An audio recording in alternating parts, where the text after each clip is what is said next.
Today I am sitting with Teo B. Now Teo B is an artist here in San Diego. What kind of music do you do? So I produce house music, tech house, melodic house, and starting to kind of dabble in techno and even some a little bit of drum and bass. So it's in the whole spectrum of EDM. Now you actually have a pretty big event going on this weekend. Yeah. Can you tell us a little bit more about that? Yeah, most definitely. So I finished my album. It got released April 1st, called Dislocated, and so I decided to throw a party, an album release party for this album, and yeah, it's gonna be on a Sunday, April 23rd at Connect San Diego. It's a really awesome venue. It's kind of like an art venue, and like it has a lot of little exhibits and things that you can look at, and it's pretty awesome. So I'm pretty excited for this event. Now, what went into making your album? Oh, like 4 months of you just putting in work every day. Even just the smallest of tweaks to each song. But basically, this album is an 8-track album. It was able to be an album because it went further than 30 minutes. And so what it went into is just basically sitting in the studio, working on beats. I have also additional people who go in the studio with me and help me songwrite as well. So we'll sit in there and I'll make the melodies, compose it, and they'll like either start rapping on top of it, try to make lyrics on it, or even just hearing them hum certain sounds allowed me to kind of be like, oh, you know what, that would be a great rhythm to put on top of this track. And many of those tracks came like that. So that's a little bit of like what came with creating this album. Now, you said this is your first headlining show. Yeah. What does it feel for you to be headlining a big show like that, like an album release party? Nervous, super nervous.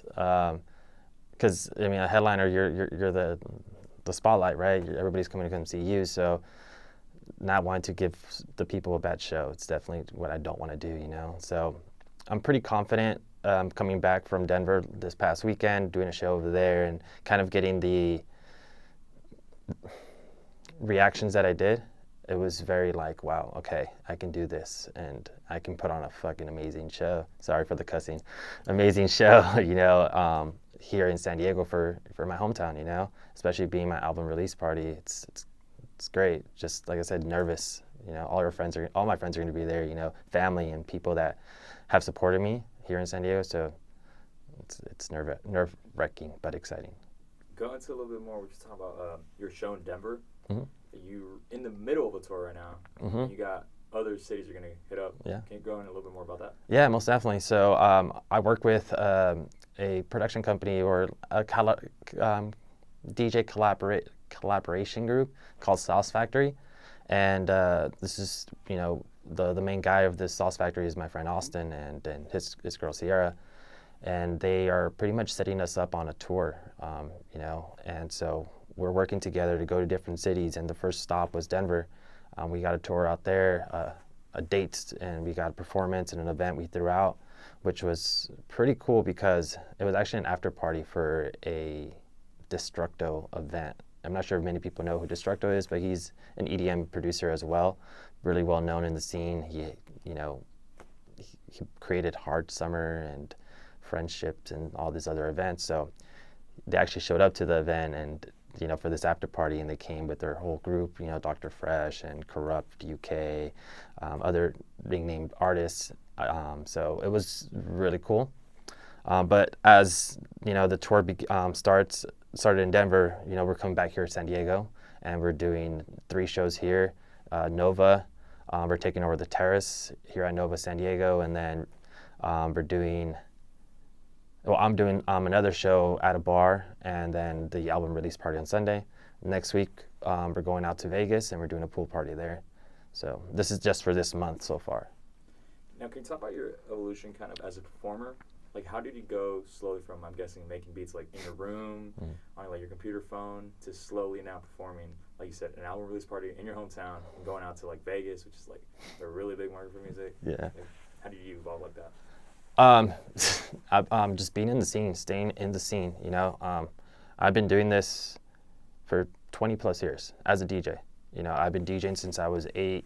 Got taught into it from my uncle, and started getting mentors from after that. So I enjoyed it so much that I just started to go into the club scene as well, to the bars. I would even go down to TJ when I was 18 and go DJ over there.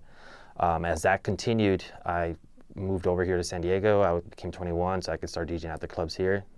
Took that step and just started building a network of people that I work with, and has allowed me to get these opportunities, and staying true to myself as well. I'm not a fake person. I try not to be. I try to be genuine, and I try to show respect to everyone that I meet, so that way that I can continue to work with them. So that's something big for me, is that just showing that respect, and giving everybody the opportunity to showcase their talent as well. Now, having been around the block a few times, San Diego, TJ, Denver, Vegas, how would you compare the music scenes in each of those cities, particularly in house music and EDM? Yeah, so most definitely San Diego, I feel, has a big house scene, house and techno scene, since they have, CrossFest here. They also have LED, a lot of nightclubs here that definitely cater to the house music and the techno scene. So it's a great market here. Going to Denver, it was my first time there, so I didn't know much about the whole market there, but what I was told is like they enjoy the bassier side of the EDM world.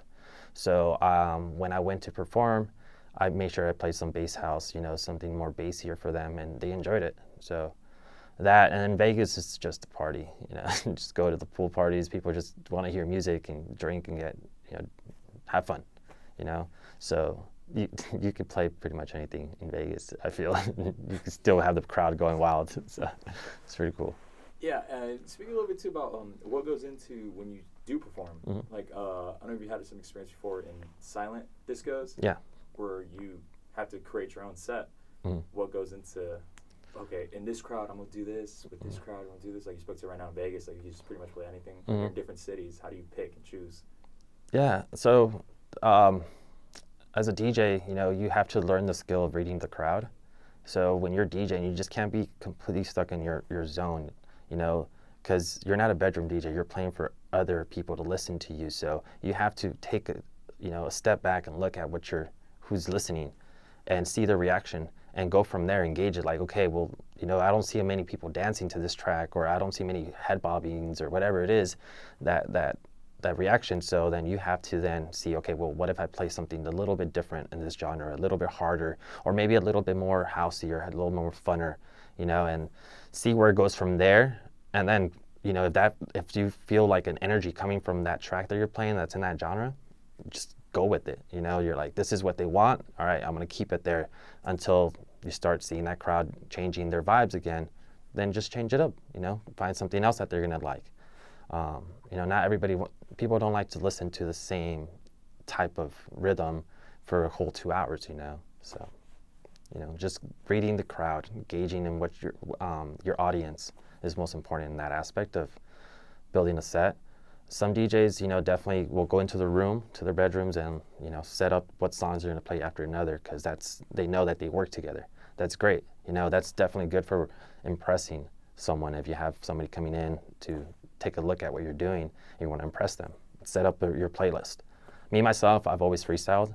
Every once in a while, I'll do a set like that, like I said, to impress. But I like doing the freestyle. It's just more fun. You never know what might be coming up next. I get excited sometimes when I'm like, oh, I never played this song next to this song, but I put them together and I'm listening to that, so I'm like, oh, this is going to be fire. And then just having that, already knowing that this is going to happen. And then seeing your audience react to that, it's just mind-blowing. You're like, yeah, you're welcome. Now, speaking of that feeling, how did it feel for you as an artist when you started getting that reaction from your own original music?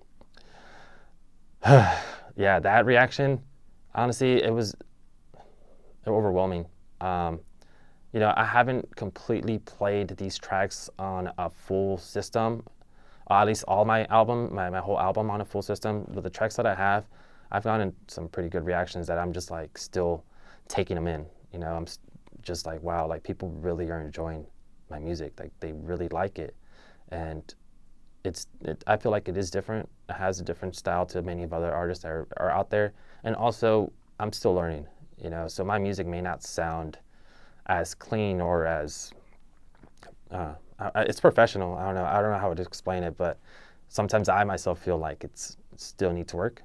But like I said, I'm still beginning. I'm still learning a lot, and this time next year, I'm sure it's going to be to the level that all the other DJs or producers are at. So, yeah. Now, speaking about that learning part, you're actually a student at San Diego City College and part of the music club. Yeah. How's the music program here help you in your musical career? Man, drastically, I would say. The program here, I just started the music program here at City this semester. Just took my first music class here, and it's not what I expected. I had expected to go in and just start learning what I already knew and just getting little refreshers of things, but it was the analog aspect of learning the hardware of the equipment that you're using in the studio and how they wire each other up, and going back to the 90s or maybe even 70s and 80s when you didn't have Logic or Ableton. Everything was done off of hands and going into the studio and tweaking things. That was something that I feel now a lot of people nowadays know or have education on. And I think that's definitely a huge factor for me that I'm like, I love this. I love the fact that I can know something outside of just what the basic stuff that everybody knows, So taking the music class here at City, it's been rewarding for sure, and it's taught me a lot. I'm thankful for that. How do you, that sense of community here, the music club too, and everyone's trying to help each other, where would you gauge that, where you were coming in to how you are now? I think starting with the music club last semester, I had just, was like, okay, let's see what music club is about. I hadn't really worked with other individuals, other musicians and things like that. So when I first went into the music club and started working with others about music, it helped me start to gain that experience to be able to work with others as well outside of the music club. So building that community here in the music club definitely helped me as a producer, as a musician, to be able to collaborate with other artists as well. And as an officer in the music club as well, it's also gave me that leadership skills that I feel like I didn't need to be able to manage projects and in the music industry specifically. So. Now, what sort of things did you gain from your time here at City and kind of incorporate that into your music? You're talking about those leadership skills, yeah. But specifically on the music side of it. So one thing that we're working on is the mixtape here at the music club, and I kind of had to figure out a way how we're going to get people to submit their original tracks so they can be put into the mixtape. I took it into kind of like a AR team for a record label. All right, hey, we're a record label, come send us our tracks, because that's how I know that system. Me myself, because I've sent my songs to record labels, and I could only imagine, or I've heard interviews from people who are AR people that they speak about how they go through about the process. So I took the music club and I kind of try to do something similar to that, and it helped me in the aspect of be like, okay, well, I'm doing it in music club. I can do this in music club. I can build a record label that I'm going to be able to take outside into my own music and maybe possibly build my own label, and be able to manage that and already have the experience of how that is done, So that's those couple skills that I feel like I've gotten from the music club here, and taking those leadership roles of being able to delegate certain tasks or create, work on this project and make sure it gets done. Now, what are your plans in the future at City College in the music department and the music club? So, well, this is my last semester at San Diego City College. I'll be graduating at the end of the semester with my psychology degree, Associates for Transfer in Psychology. So after here, I really don't see myself doing too much anymore with San Diego City College, although I have had thoughts of just finishing the commercial music program here at City while I'm at, State. So, hopefully if that's something I can do while being at State and being able to do those classes there and finishing my bachelor's, if I can take classes here and do the music program and get my certificate, then I will. something that I would definitely want to do because I feel that this program here is it's amazing. It has a lot of resources, a lot of great professors, and a lot of great individuals that were involved in this as well, and different clubs that want to be involved with other clubs, which is amazing to see. So. Now, speaking about wrapping up time at City, you guys are hosting an end of semester concert, Soundstation. Yeah. What do you got planned for that? So Soundstation, we got a couple of performers coming in. I remember last semester it was wonderful having different people perform. But for our part, one part of things that I'm put in charge of is of course a mixtape. But that mixtape will also be incorporated into the Soundstation between acts. So between each act, we'll have those who submitted their original track just to be played while we get the setup ready for the next band or performer to go up there. But we've been working on Soundstation for since the beginning of the semester. So it's a lot of work. 3 months of work until the end of the semester where we get to have these performers come out and play their tracks. So it's a lot of work, a lot of hands on deck for sure. Do you guys already have the performers already laid out, right? Yeah, I believe so. As I recall, I didn't come to the club meeting 2 weeks ago, and that's when they had decided who to put on the Soundstation. So I'm not 100% sure who's on there. I got to still look at the lineup, but I'm excited because every year, there's always talent coming and performing. So yeah, I'm excited for that. Now, I want to speak to you a little bit about your name. Yeah. Teo B. Where does that come from? What does that mean?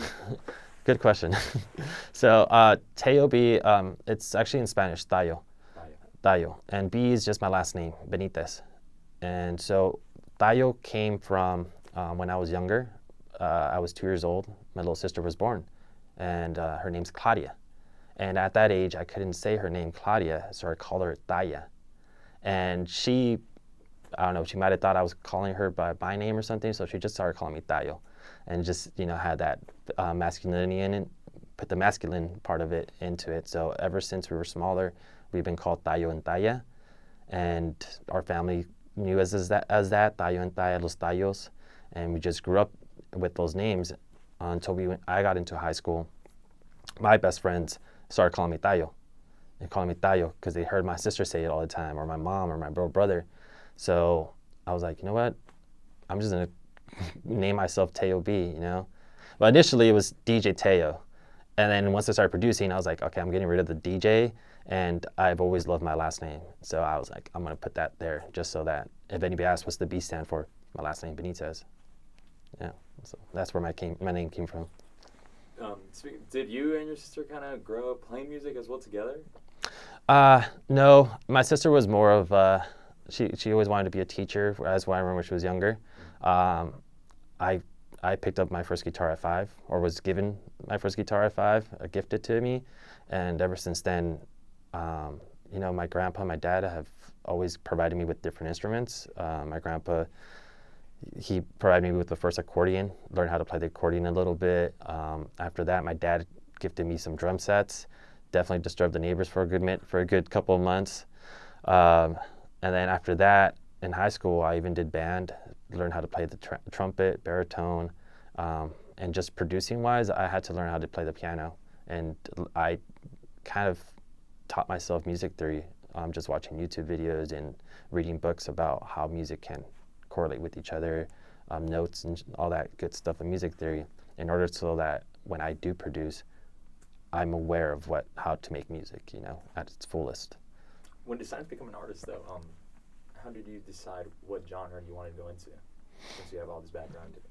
Yeah, so I decided to go into house when I was coming out of high school, or maybe even high school, but it was a scene that I really was attracted to.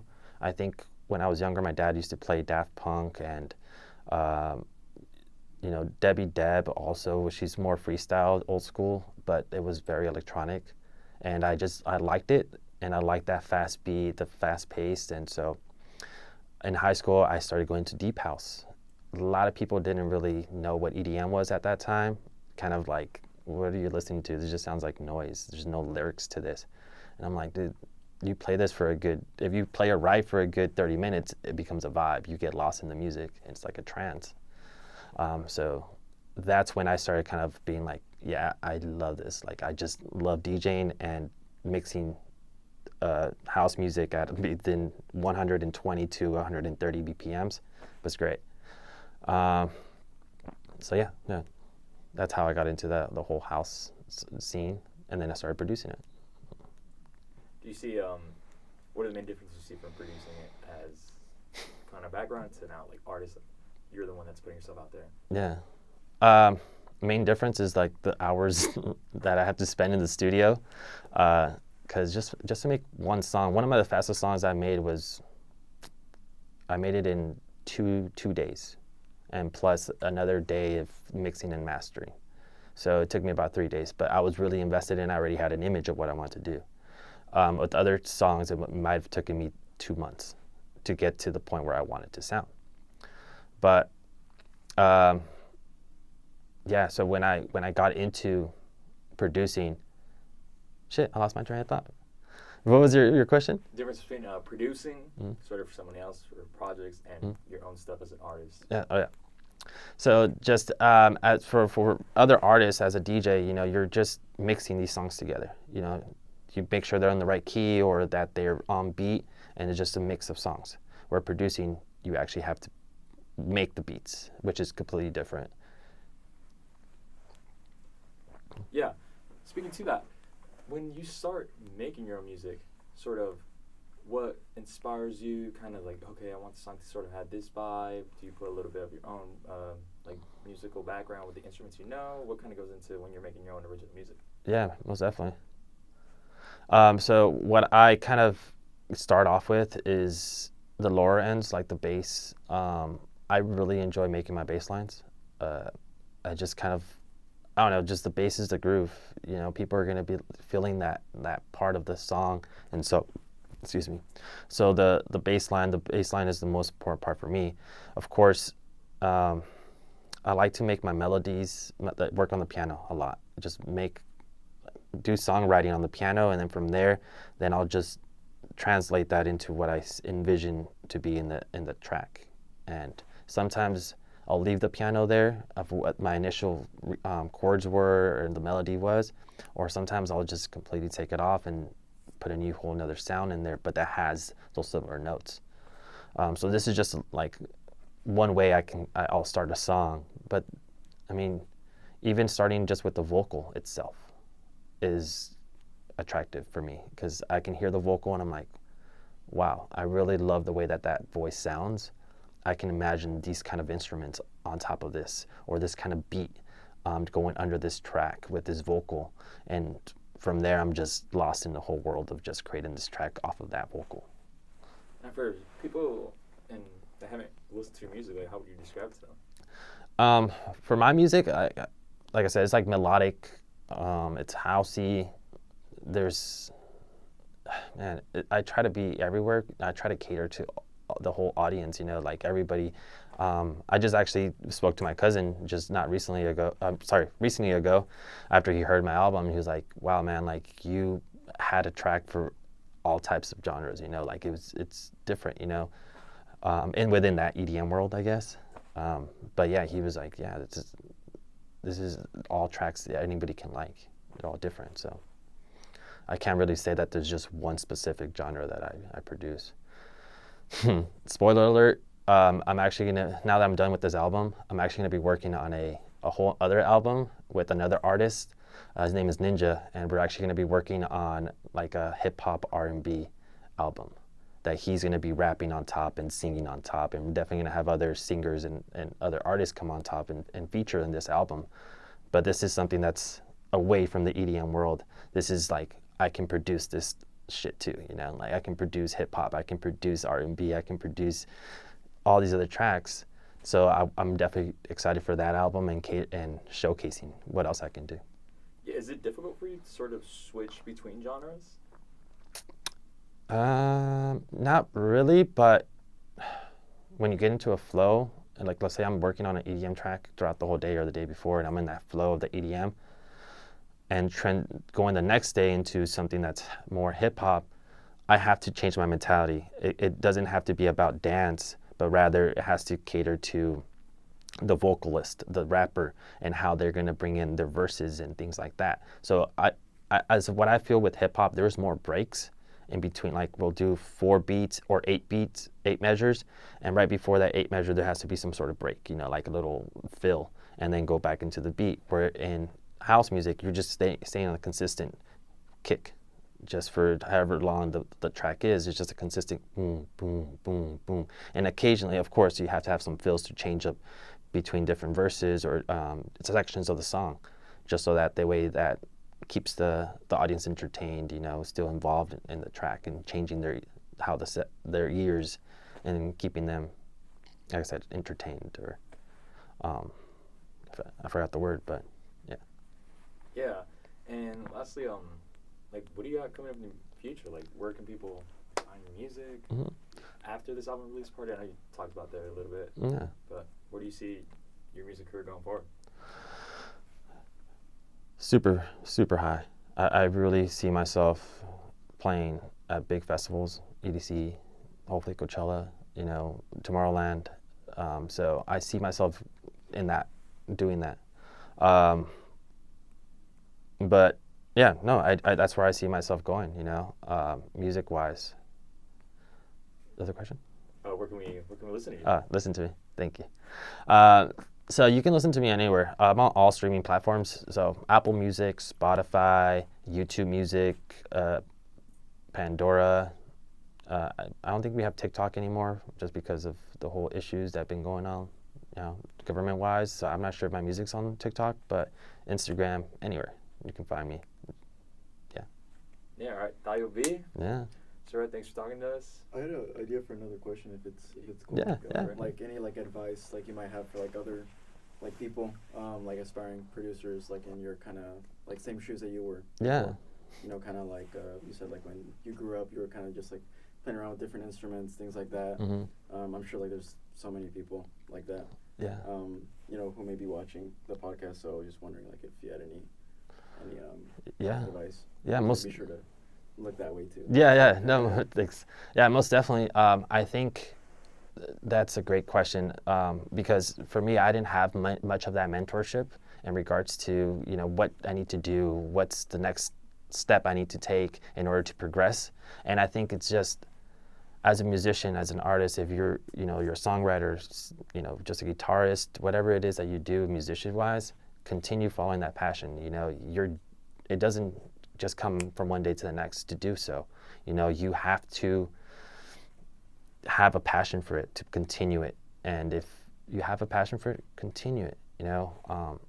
There's people that just stop doing it and they fall out, even though they're good. But just continue doing it, continue following who you are, make your networks, definitely start building your own brand of what you want to portray to people. It's very important as well. And that's something I've worked on myself, is making sure that I provide an image to people that they're willing to work with me and continue to work with me. Now a lot of people have that mentality of hey, you are your brand, you are the person that people are going to come and see. They're not just coming to see your music, but they're also going to come and see you and talk to you, want to be part of your world as well, and provide you support. So I think it's most important, definitely start thinking about what you want to bring to the table differently as to everybody else, but at the same time staying genuine to yourself and having that passion to grow. Do you feel like that community here at the music club and at City College sort of helped you in that? Because like you said, you're surrounded by a lot of people who are kind of in your shoes too, or really passionate about the same things you're passionate about. Yeah. Sort of help you grow as a musician and get your music out there. Yeah, most definitely. It's funny because one of our music club officers, Zane, our vice president, he's just focused on music, and it's amazing. I love it because he's constantly hey, can we work on this track? Can we work on this track? And I'm like, dude, yeah, fuck, man, I want to, yeah, let's do it. And that drive gives me the drive. I'm like, all right, I need to get myself up out of the seat and start working on some tracks and start working with other people. And so having individuals who are having this passion of, man, I want to get my name out there and I want to start making music, it's intoxicating. It's just it's amazing that there's so many people that are feeling that same passion as I am, you know. And it, like I said, it's intoxicating. So I feel that energy, and I love it. It's nice. It's definitely nice. All right, Tayo B, album release party, Connect San Diego, Sunday. Yep. 23rd. Y'all make it there if you can. If you don't see this podcast until after, catch me at catch me at your next at a show in your city or wherever you're listening at. So, thank you.